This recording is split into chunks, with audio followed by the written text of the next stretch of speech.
Good morning, this is KELOLAND on the go, with all you need to know in news and weather as you start your day. On Friday, Governor Larry Roden announced the state of South Dakota entered into a purchase agreement of $12.5 million that grants the state the option of purchasing land for a new men's prison at the Benson Road site in northeast Sioux Falls. The land of approximately 148 acres is situated between Gage Brothers Concrete and the Sioux Falls Area Humane Society. The purchase will only be complete if the state legislature approves it at the special session on September 23rd. Are you hopeful that there'll be a yes in September? Well, you know, the task force has spent a lot of time on this topic and this site and this location, and the whole prison topic really has consumed us for months. And so, yes, I'd like to turn the page and move along. The special session is still the big lift. This is just only a piece of it. If it's approved, Jamison says this agreement also works as a land swap, so the owners of this land have essentially agreed to take over the Lincoln County site that was originally proposed for a new prison, reverting that land back to ag use. To learn more about the purchase agreement, head to the story on KELOLAND.com. Friday marked day 3 of testimony in the Justin Rackley triple murder trial at the Lincoln County Courthouse in Canton. The jury heard from the Lincoln County coroner, a Sioux Falls police officer, and a forensic scientist from the South Dakota Forensic Lab.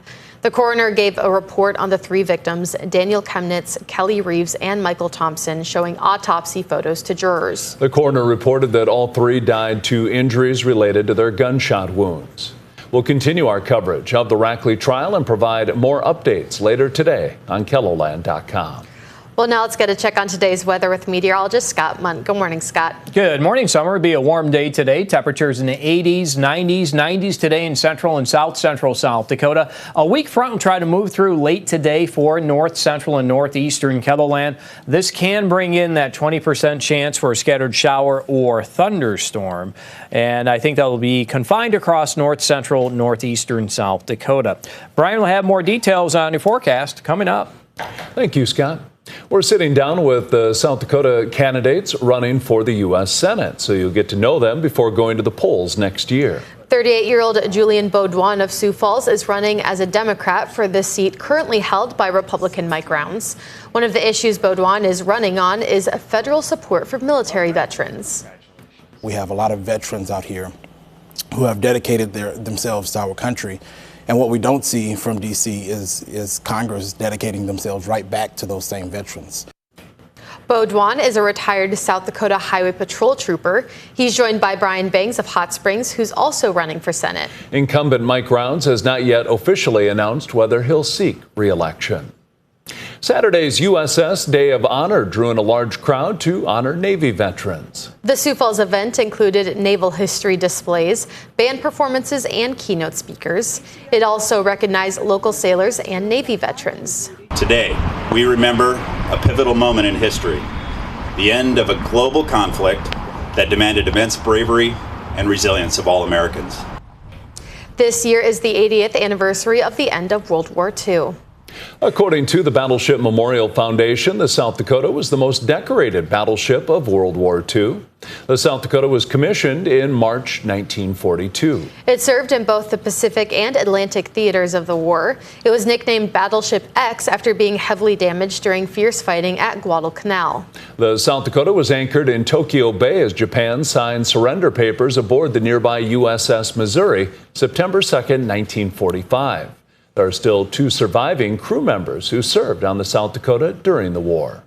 Saturday's keynote speaker at the USS Day of Honor, U.S. Senator Sen Thun, also drew some criticism. Dozens of people gathered across the street to rally against some of the policies he supported. Some rally attendees worry he's forgotten about South Dakota's people since stepping into the role of Senate Majority Leadership. In 5th grade, we all learned about checks and balances, but I think he's forgotten it because he just rubber stamps everything Donald Trump wants, whether it's cutting programs South Dakotans need or putting crazy people on the courts. It's a free country and people can have lots of different opinions, but the one thing I don't ever forget about is South Dakota. I live here. Rally organizers say they gathered to honor Navy veterans and call for accountability from Senator Thun.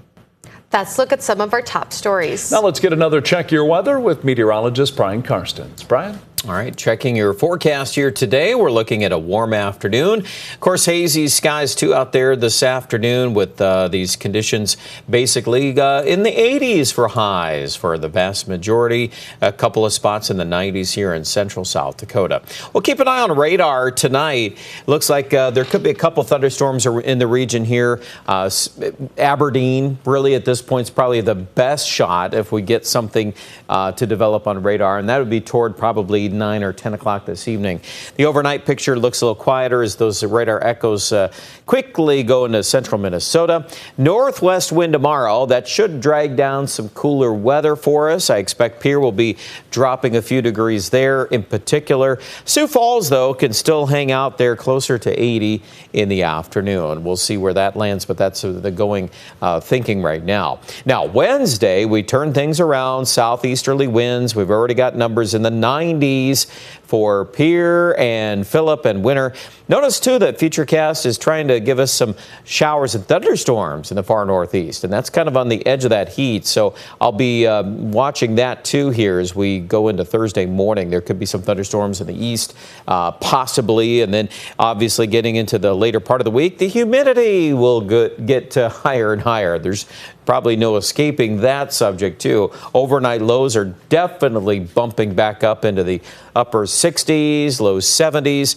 And, as we go through time, too, we'll have to see how those thunderstorm chances migrate farther west. We might be able to incorporate Rapid City and Pierre as we get into Friday night or Saturday. That's still a long ways out here, but we'll probably start seeing a little better rhythm of some thunderstorms, which not all bad. We just don't need the severe weather that sometimes goes with that.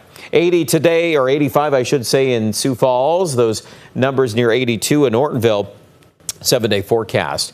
Back close to 90 by Thursday and Friday, so heating up. That 20% chance of rain is in there. We'll see if that increases as we get more information in. We're also watching the chance of some thunderstorms for Aberdeen Wednesday night into Thursday. It looks a little hotter during that period of time, and it also definitely looks hotter for Pierre and Rapid City with mid to upper 90s Wednesday and Thursday. Overnight lows are down into the mid 60s to around 70, and we are expecting Rapid City also to be in the mid 90s Wednesday and Thursday.